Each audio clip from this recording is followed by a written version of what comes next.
हाल ही में मैंने वेद पढ़ने शुरू करे हैं। ये एक बहुत खूबसूरत कोशिश है जो मैं शायद काफ़ी दशक से करना चाहती थी। ये मेरे नाना जी के वेद हैं और उनसे मेरी माँ के पास आए और मेरी माँ से मेरे पास आए।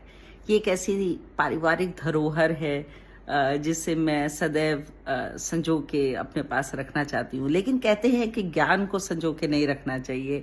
ज्ञान बांटने की चीज़ होती है, ज्ञान अपने तक सीमित रखने की चीज़ नहीं होती।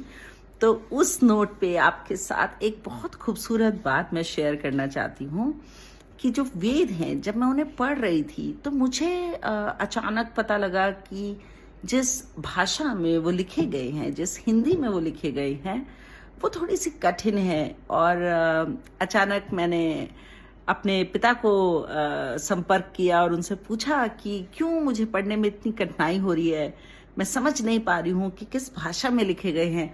तो मेरे पिता ने मुझे बताया कि वेद जो मेरे पास हैं, जो मैं पढ़ रही हूँ, उसमें जिस भाषा का इस्तेमाल किया है वो संस्कृत और प्राकृत का संयोग है। आज जो हम भाषा पढ़ते हैं वो या तो संस्कृत है या देवनागरी में लिखी हुई हिंदी है, जो 200 साल पुरानी मात्र जिसका जीवन काल है। लेकिन जो वेद हम पढ़ते हैं उसमें जो भाषा का इस्तेमाल किया गया है वो मिश्रण है संस्कृत और प्राकृत का।